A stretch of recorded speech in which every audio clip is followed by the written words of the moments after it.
I'm Faith, and welcome to my very first TikTok live here. I'm going to be reading Five Nights at Freddy's The Silver Eyes. I'm going to be reading the trilogy. He sees me. Charlie dropped to her hands and knees.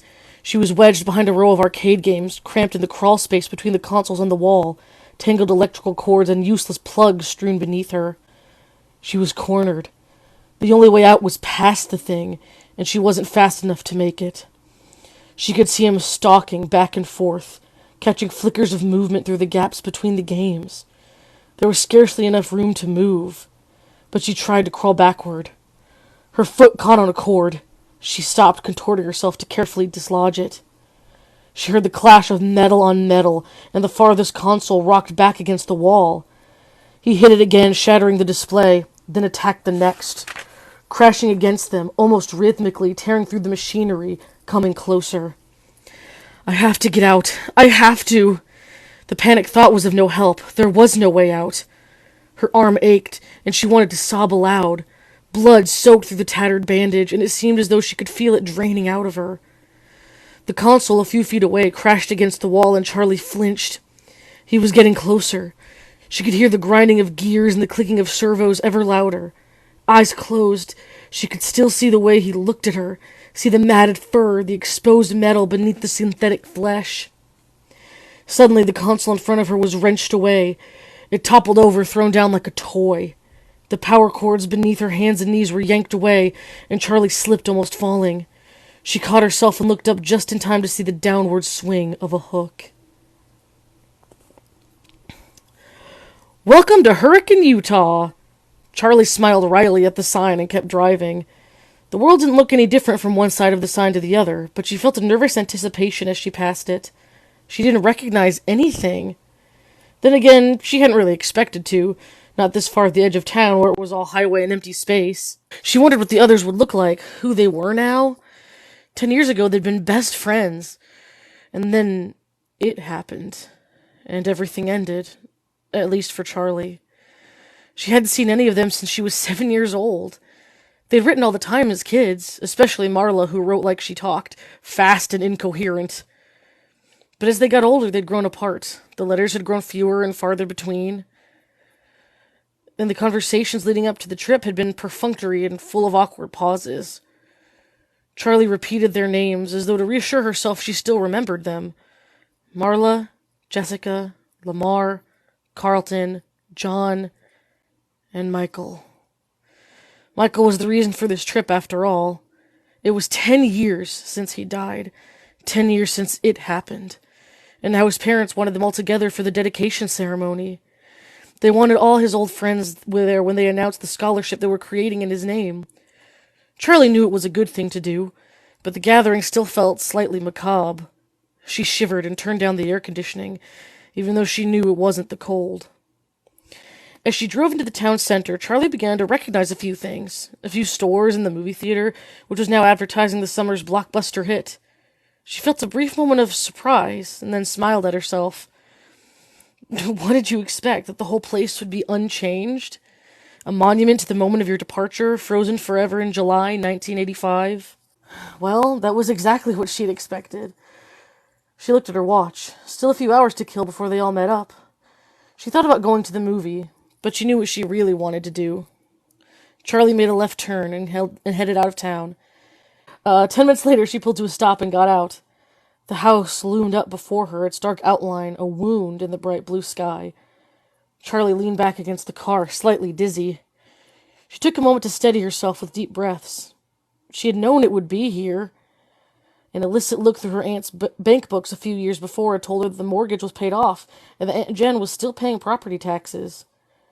It had only been 10 years. There was no reason it should have changed at all.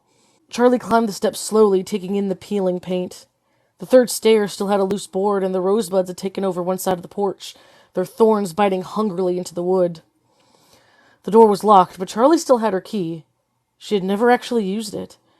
As she took it from around her neck and slid it into the lock, she remembered her father putting the chain around her neck. In case you ever need it. Well, she needed it now. The door opened easily, and Charlie looked around.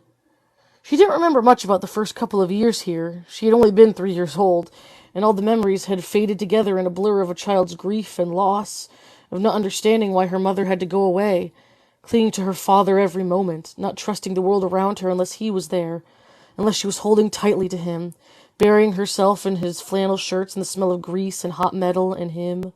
The stairs stretched straight up in front of her, but she didn't move directly to them. Instead, she went to the living room, where all the furniture was still in place. She hadn't really noticed it as a child, but the house was a little too large for the furniture they had. Things were spread out too widely in order to fill the space. The coffee table was too far from the couch to reach, the easy chair too far across the room to carry on a conversation. There was a dark stain in the wooden floorboards near the center of the room. Charlie stepped around it quickly and went to the kitchen, where the cupboards held only a few pots, pans, and dishes. Charlie had never felt a lack of anything as a child, but it seemed now that the unnecessary enormity of the house was a sort of apology, the attempt of a man who had lost so much to give his daughter what he could. He'd always had a way of overdoing whatever he did. The last time she was here, the house had been dark and everything felt wrong. She was carried up the stairs to her bedroom, although she was 7 years old, and could have gone quicker on her own 2 feet. But Aunt Jen had stopped on the front porch, picked her up, and carried her, shielding her face as though she were a baby in the glaring sun. In her room, Aunt Jen set Charlie down and closed the bedroom door behind them. She told her to pack her suitcase, and Charlie had cried because all her things could never fit into that small case. "We can come back for the rest later," Aunt Jen said, her impatience leaking through, as Charlie hovered indecisively at her dresser, trying to decide which t-shirts to bring along. They had never come back for the rest. Charlie mounted the stairs, heading to her old bedroom. The door was partially cracked, and as she opened it, she had a giddy feeling of displacement, as though her younger self might be sitting there among the toys, might look up and ask Charlie, "Who are you?" Charlie went in. Like the rest of the house, her bedroom was untouched. The walls were pale pink, and the ceiling, which sloped dramatically on one side to follow the line of the roof, was painted to match. Her old bed still stood against the wall beneath a large window. The mattress was still intact, though the sheets were gone. The window was cracked slightly open, and rotting lace curtains wavered in the gentle breeze from outside. There was a dark water stain in the paint beneath the window, where the weather had gotten in over the years, betraying the house's neglect. Charlie climbed onto the bed and forced the window shut. It obeyed with a screech, and Charlie stepped back and turned her attention to the rest of the room, to her father's creations. The first night in the house, Charlie had been afraid to sleep alone. She did not remember the night, but her father had told her about it often enough that the story had taken on the quality of a memory. She sat up and wailed until her father came to find her, until he scooped her up and held her and promised her he would make sure she was never alone again. The next morning he took her by the hand and led her to the garage, where he set to work keeping that promise. The first of his inventions was a purple rabbit, now gray with age from years of sitting in the sunlight. Her father had named him Theodore. He was the size of a 3-year-old child, her size at the time, and he had plush fur, shining eyes, and a dapper red bow tie. He didn't do much, only waved a hand, tilted his head to the side, and said in her father's voice, "I love you, Charlie." But it was enough to give her a night watcher, someone to keep her company when she could not sleep. Right now, Theodore sat in a white wicker chair in the far corner of the room. Charlie waved at him, but, not activated, he did not wave back. After Theodore, the toys got more complex. Some worked and some did not. Some seemed to have permanent glitches, while others simply did not appeal to Charlie's childish imagination. She knew her father took those back to his workshop and recycled them for parts, though she did not like to watch them be dismantled. But the ones that were kept, those she loved. They were here now, looking at her expectantly. Smiling, Charlie pushed a button beside her bed. It gave way stiffly, but nothing happened. She pushed it again, holding it down longer, and this time, across the room and with the weary creak of metal on metal, the unicorn began to move. The unicorn, Charlie had named him Stanley for some reason she could no longer remember. The unicorn Stanley was made of metal and had been painted a glossy white. He trundled around the room on a circular track, bobbing his head stiffly up and down. The track squealed as Stanley rounded a corner and came to a stop beside the bed. Charlie knelt beside him on the floor and patted his flank. His glossy paint was chipped and peeling, and his face had given over to rust. His eyes were lively, gazing out of the decay. "You need a new coat of paint, Stanley," Charlie said. The unicorn stared ahead, unresponsive. At the foot of the bed there was a wheel. Made of patched-together metal, it had always reminded her of something she would find on a submarine. Charlie turned it. It stuck for a moment, then gave way, rotating as it always did, and across the room the smallest closet door swung open. Out sailed Ella on her track, a child-sized doll bearing a teacup and saucer in her tiny hands like an offering.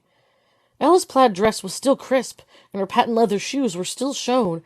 Perhaps the closet had protected her from the damage of the damp. Charlie had an identical outfit back when she and Ella were the same height. "Hi, Ella," she said softly.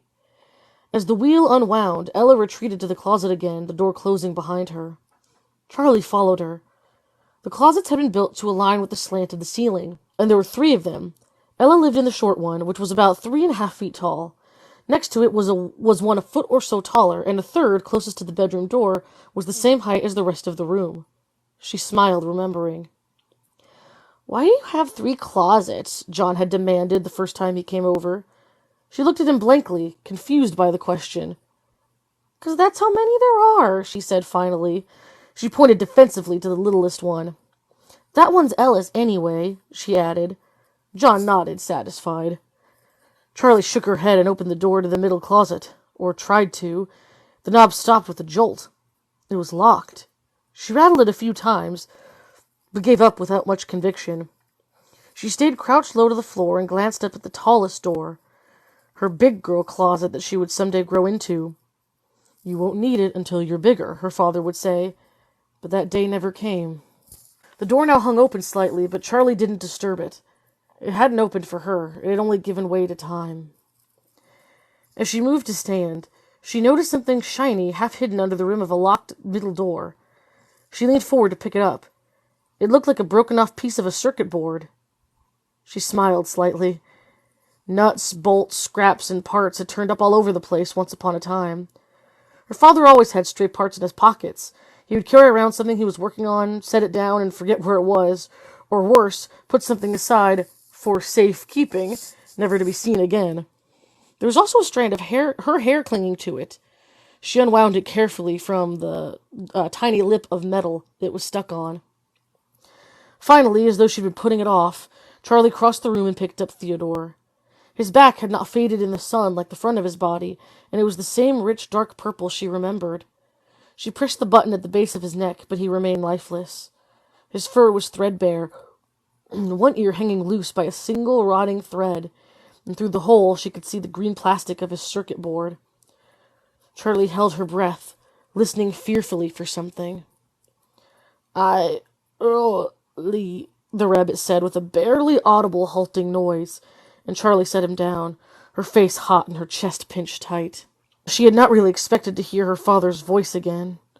"I love you too." Charlie looked around the room. When she was a child, it had been her own magical world, and she was possessive of it. Only a few chosen friends were ever even allowed inside. She went to her bed and set Stanley moving on his track again.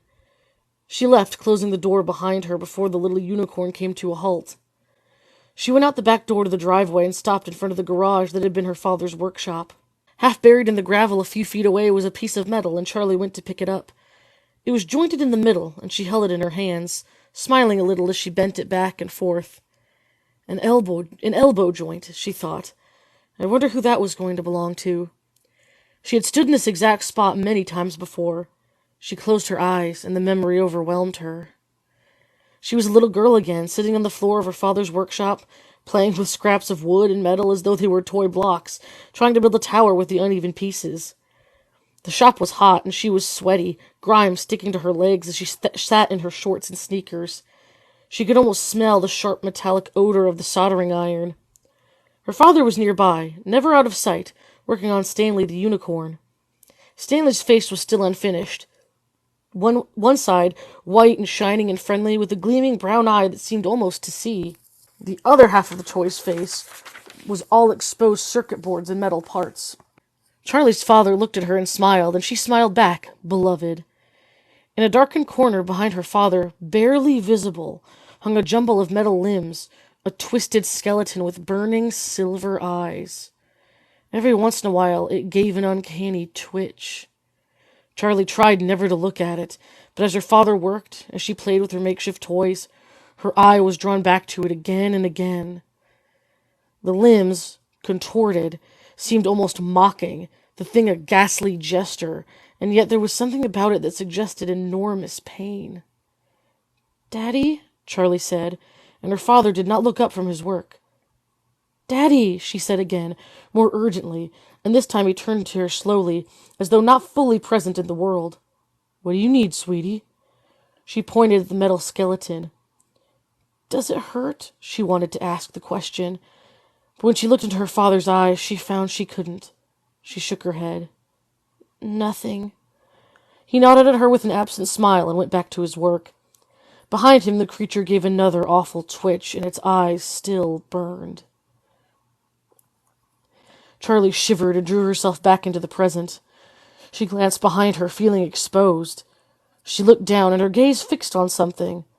3 widely spaced grooves in the ground.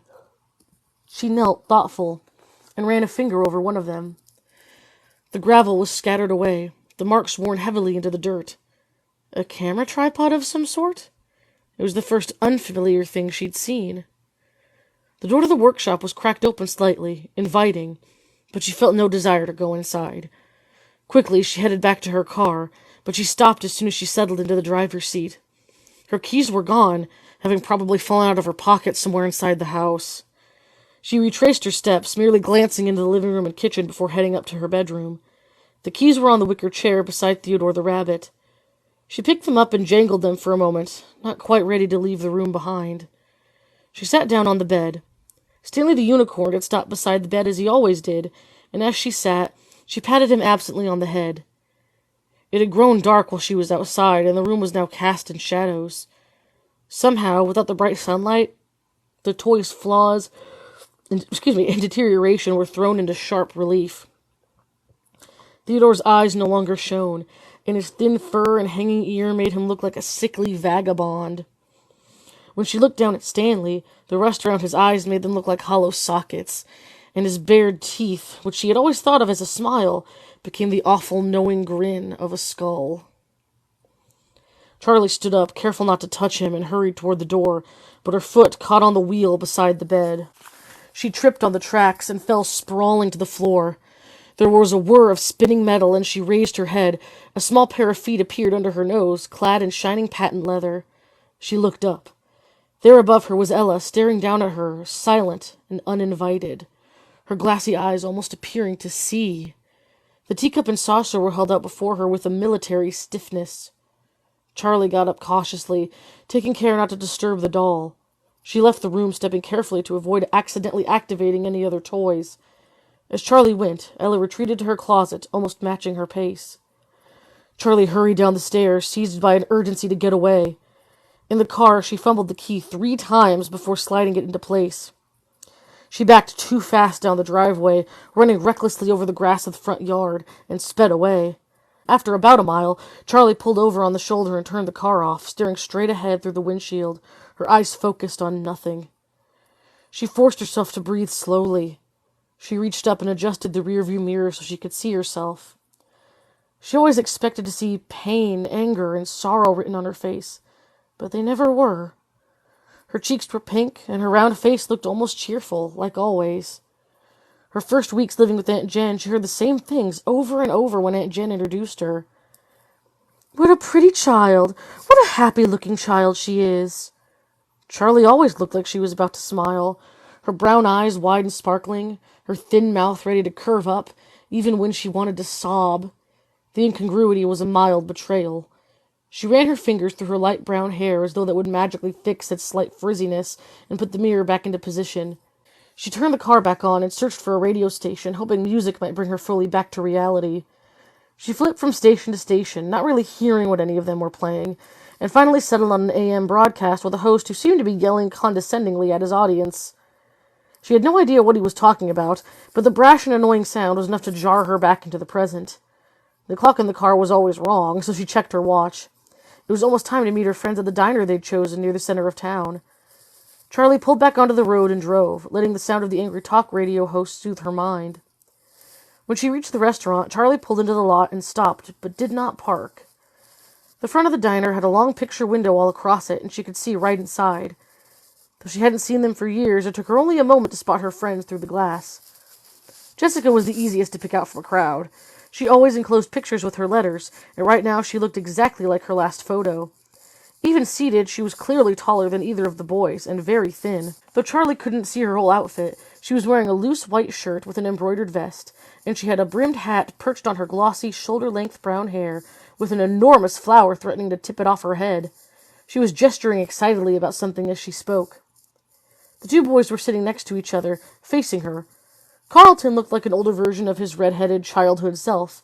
He still had a bit of a baby face, but his features had refined, and his hair was carefully tousled and held in place by some all-chemical hair product. He was almost pretty for a boy, and he wore a black workout shirt, though she doubted he'd ever worked out a day in his life. He slouched forward on the table, resting his chin in his hands. Beside him, John sat closest to the window. John had been the kind of child who got dirty before he even went outside. There would be paint on his shirt before the teacher handed out the watercolors, grass stains on his knees before they came near a playground, and dirt under his fingernails just after he'd washed his hands. Charlie knew it was him because it had to be, but he looked completely different. The grubbiness of childhood had been replaced by something crisp and clean. He was wearing a neatly pressed, light green button-down shirt, the sleeves rolled up and the collar open, preventing him from looking too uptight. He was leaning back confidently in the booth, nodding enthusiastically, apparently absorbed in whatever Jessica was saying. The only concession to his former self was his hair, sticking up all over his head, and he had a 5 o'clock shadow, a smug, adult version of the dirt he'd always been covered in as a kid. Charlie smiled to herself. John had been something like her childhood crush before either of them really understood what that meant. He gave her cookies from his Transformers lunchbox, and once in kindergarten, he took the blame when she broke the glass jar that held colored beads for arts and crafts. She remembered the moment when it slipped from her hands and she watched it fall. She couldn't have moved fast enough to catch it, but she wouldn't have tried. She wanted to see it break. The glass hit the wood floor and shattered into 1,000 pieces, and the beads scattered, many-colored, among the shards. She thought it was beautiful, and then she started to cry. John had a note sent home to his parents, and when she told him, "Thank you," he had winked at her with an irony beyond his years and simply said, "For what?" After that, John was allowed to come to her room. She let him play with Stanley and Theodore, watching anxiously the first time he learned to press the buttons and make them move. She would be crushed if he didn't like them, knowing instinctively that it would make her think less of him. They were her family, but John was fascinated as soon as he saw them. He loved her mechanical toys, so she loved him. 2 years later, behind a tree beside her father's workshop, she almost let him kiss her. And then it happened, and everything ended, at least for Charlie. Charlie shook herself, forcing her mind back to the present. Looking again at Jessica's polished appearance, she glanced down at herself. Purple t-shirt, denim jacket, black jeans, and combat boots. It had felt like a good choice this morning, but now she wished she'd chosen something else. "This is all you ever wear," she reminded herself. She parked and locked the car behind her, even though people in Hurricane didn't usually lock their cars. Then she went into the diner to meet her friends for the first time in 10 years. The warmth, noise, and light of the restaurant hit her like a wave as she entered. For a moment she was overwhelmed, but Jessica saw her pause in the doorway and shouted her name. Charlie smiled and went over. "Hi," she said awkwardly, flicking her eyes at each of them, but not fully making contact. Jessica scooted over on the red vinyl bench and patted the seat beside her. "Here, sit," she said. "I was just telling John and Carlton about my glamorous life." She rolled her eyes as she said it, managing to convey both self-deprecation and the sense that her life was truly something exciting. "Did you know that Jessica lives in New York?" Carlton said. There was something careful about the way he spoke, like he was thinking about his words before he formed them. John was silent, but he smiled at Charlie anxiously. Jessica rolled her eyes again, and with a flash of déjà vu, Charlie suddenly recalled that this had been a habit even when they were children. 8 million people live in New York, Carlton. It's not exactly an achievement," Jessica said. Carlton shrugged. "I've never been anywhere," he said. "I didn't know you still lived in town," Charlie said. "Where else am I going to live? My family's been here since 1896, he added, deepening his voice to mimic his father. "Is that even true?" Charlie asked. "I don't know," Carlton said in his own register. "Could be. Dad ran for mayor 2 years ago. I mean, he lost, but still, who runs for mayor?" He made a face. "I swear, the day I turn 18, I am out of here." Where are you going to go? John asked, looking seriously at Carlton. Carlton met his eyes, just as serious for a moment. Abruptly he broke away and pointed out of the window, closing one eye as if to get his aim true. John raised an eyebrow as he looked out the window, trying to follow the line Carlton was pointing to. Charlie looked too. Carlton wasn't pointing at anything. John opened his mouth to say something, but Carlton interrupted. Or, he said as he smoothly pointed in the opposite direction. Okay, John scratched his head, looking slightly embarrassed. Anywhere, right? He added with a laugh. Where's everyone else? Charlie asked, peering out the window and searching the parking lot for new arrivals. Tomorrow, John said. They're coming tomorrow morning, Jessica jumped in to clarify. Marla's bringing her little brother. Can you believe it? Jason? Charlie smiled. She remembered Jason as a little bundle of blankets with a tiny red face peeking out. I mean, who wants a baby around? Jessica adjusted her hat primly. I'm pretty sure he's not a baby anymore, Charlie said, stifling a laugh. Practically a baby, Jessica said. Anyway, I booked us a room at the motel down by the highway. It was all I could find. The boys are staying with Carlton. Okay, Charlie said. She was vaguely impressed by Jessica's organization, but she wasn't happy about the plan. She was loath to share a room with Jessica, who now seemed like a stranger. Jessica had become the kind of girl who intimidated her, polished and immaculate, speaking as though she had everything in life figured out. For a moment, Charlie considered going back to her old house for the night, but as soon as she thought it, the idea repelled her. That house, at night, was no longer the province for the living. Oh, don't be dramatic, she scolded herself. But now John was speaking. He had a way of commanding attention with his voice, probably because he spoke less often than everyone else. He spent most of his time listening, but not out of reticence. He was gathering information, speaking only when he had wisdom or sarcasm to dispense. Often it was both at once. Does anyone know what's happening tomorrow? They were all silent for a moment, and the waitress took the opportunity to come over for their order. Charlie flipped quickly through the menu, her eyes not really focusing on the words.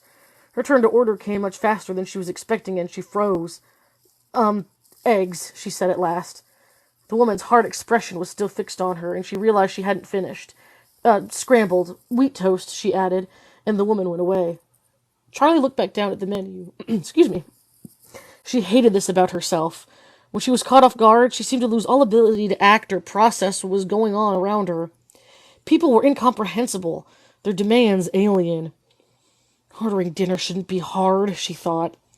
The others had begun their conversation again, and she turned her attention to them, feeling like she had fallen behind. What do we even say to his parents? Jessica was saying. Carlton, do you ever see them? Charlie asked. Not really, he said. Around, I guess, sometimes. I'm surprised they stayed in Hurricane, Jessica said, with a note of worldly disapproval in her voice. Charlie said nothing, but she thought, how could they not? His body had never been found. How could they not have secretly hoped he might come home, no matter how impossible they knew it was? How could they leave the only home Michael knew? It would mean really, finally giving up on him. Maybe that was what this scholarship was, an admission that he was never coming home. Charlie was acutely aware that they were in a public place, where talking about Michael felt inappropriate. They were, in a sense, both insiders and outsiders. They had been closer to Michael probably more than anyone in this restaurant, but with the exception of Carlton, they were no longer from Hurricane. They did not belong. She saw the tears falling on her paper placemat before she felt them, and she hurriedly wiped her eyes, looking down and hoping no one had noticed. When she looked up, John appeared to be studying his silverware, but she knew he had seen. She was grateful to him for not trying to offer comfort. John, do you still write? Charlie asked. John had declared himself an author when they were about 6, having learned to read and write when he was 4, a year ahead of the rest of them. At the age of 7, he completed his first novel and pressed his poorly spelled, inscrutably illustrated creation on friends and family, demanding reviews. Charlie remembered that she'd given him only 2 stars. John laughed at the question. I actually do my E's the right way these days, he said. I can't believe you remember that, but I do actually, yeah. He stopped, clearly wanting to say more. What do you write? Carlton obliged, and John looked down at his placemat, speaking mostly to the table. Short stories mostly. I actually had one published last year, I mean, it was just in a magazine, nothing big. They all made suitable noises of being impressed, and he looked up again, embarrassed, but pleased. What was the story about? Charlie asked. John hesitated, but before he could speak or decide not to, the waitress returned with their food. They'd all ordered from the breakfast menu: coffee, eggs and bacon, blueberry pancakes for Carlton. The brightly colored food looked hopeful, like a fresh start to the day. Charlie took a bite of her toast, and they all ate silently for a moment. Hey, Carlton, John said suddenly. Whatever happened to Freddy's anyway? There was a brief hush. Carlton looked nervously at Charlie, and Jessica stared up at the ceiling. John flushed red, and Charlie spoke hastily. It's okay, Carlton. I'd like to know. Carlton shrugged, stabbing at his pancakes nervously with his fork. They built over it, he said. What did they build? Jessica asked. Is there something else there now? Was it built over or just torn down? John asked. Carlton shrugged again, quick, like a nervous tick. Like I said, I don't know. It's too far back from the road to see, and I haven't exactly investigated. It might have been leased to someone, but I don't know what they did. It's all been blocked off for years under construction. You can't even tell if the building is still there. So it could still be there? Jessica asked with a spark of excitement breaking through. Like I said, I don't know, Carlton answered. Charlie felt the diner's fluorescent lights glaring down on her face, suddenly too bright. She felt exposed. She'd barely eaten, but she found herself rising from the booth, pulling a few crumpled bills from her pocket and dropping them on the table. I'm going to go outside for a minute, she said. Smoke break, she said hastily. You don't smoke, she chided herself for the clumsy lie as she made her way to the door, jostling past a family of 4 without saying excuse me, and stepped out into the cool evening. She walked to her car and sat on the hood, the metal denting slightly under her weight. She took in breaths of the cool air as if it were water and closed her eyes. You knew it would come up. You knew you'd have to talk about it, she reminded herself. She'd practiced on the drive here, had forced herself to think back to happy memories, to smile and say, remember when? She thought she was prepared for this, but of course she'd been wrong. Why else would she have run out of the restaurant like a child? Charlie? She opened her eyes and saw John standing next to the car, holding her jacket out in front of him like an offering. You forgot your jacket, he said, and she made herself smile at him. Thanks, she said. She took it and draped it over her shoulders, then slid over on the car's hood for him to sit. Sorry about that, she said. In the dim lights of the parking lot, she could still see him blush to the ears. He joined her on the car's hood, leaving a deliberate space between them. I haven't learned to think before I talk. I'm sorry. John watched the sky as a plane passed overhead. Charlie smiled, this time unforced.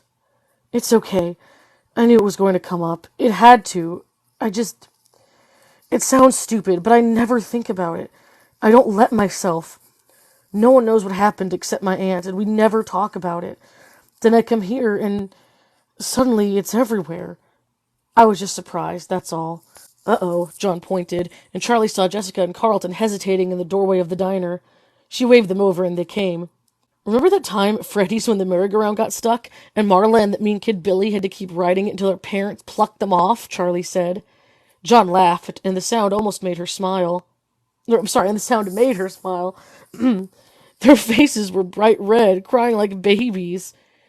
She covered her face, guilty that it was so funny to her. There was a brief surprised silence. Then Carlton started laughing. Then Marla puked all over him.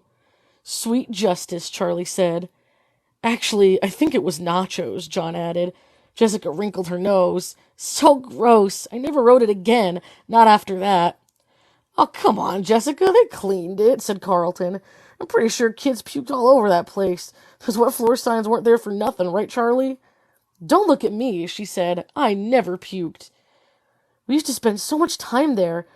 Privileges of knowing the owner's daughter, Jessica said, looking at Charlie with mock accusation. I couldn't help who my dad was, Charlie said, laughing. Jessica looked thoughtful for a moment before she continued. I mean, how could you have a better childhood than spending all day at Freddy Fazbear's Pizza? I don't know, said Carlton. I think that music got to me over the years. He hummed a few bars of the familiar song. Charlie dipped her head to it, recalling the tune. I loved those animals so much, Jessica said suddenly. What's the proper term for them? Animals? Robots? Mascots? I think those are all accurate. Charlie leaned back. Well, anyway, I used to go and talk to the bunny. What was his name? Bonnie, Charlie said. Yeah, said Jessica. I used to complain to him about my parents. I always thought he had an understanding look about him. Carlton laughed. Animatronic therapy, recommended by 6 out of 7 crazy people. Shut up, Jessica retorted. I knew he wasn't real. I just liked talking to him. Charlie smiled a little. I remember that, she said. Jessica in her prim little dresses, her brown hair in 2 tight braids like a little kid out of an old book, walking up to the stage when the show was over, whispering earnestly to the life-size animatronic rabbit. If anyone came up beside her, she went instantly silent and still, waiting for them to go away so she could resume her one-sided conversations. Charlie had never talked to the animals at her father's restaurant or felt close to them like the other kids seemed to. Although she liked them, they belonged to the public. She had her own toys, mechanical friends waiting for her at home. That belonged only to her. I liked Freddie, said John. He always seemed the most relatable. You know, there are a lot of things about my childhood that I can't remember at all, Carlton said. But I swear I can close my eyes and see every last detail of that place. Even the gum I used to stick under the tables. Gum? Yeah, right. Those were boogers. Jessica took a tiny step away from Carlton. He grinned. I was 7. What do you want? You all picked on me back then.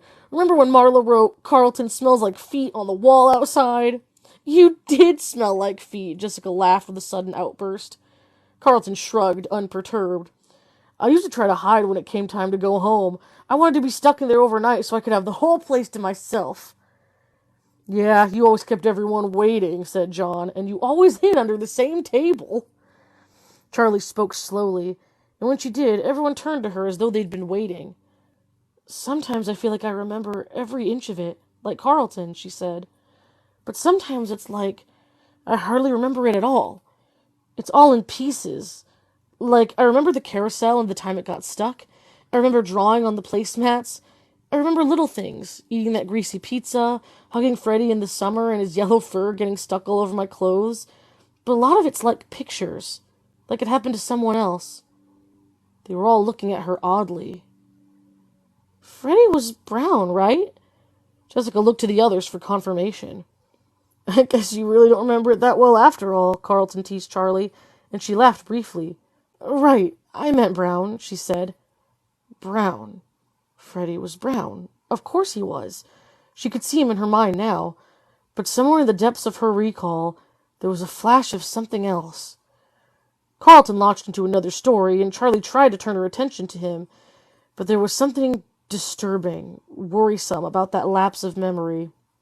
It was 10 years ago. It's not like you've got dementia at 17, she told herself, but it was such a basic detail to have misremembered. Out of the corner of her eye, she caught John looking at her, a pensive expression on his face, as though she had said something important. You really don't know what happened to it? She asked Carlton, with more urgency in her voice than she intended. He stopped talking, surprised. Sorry, she said.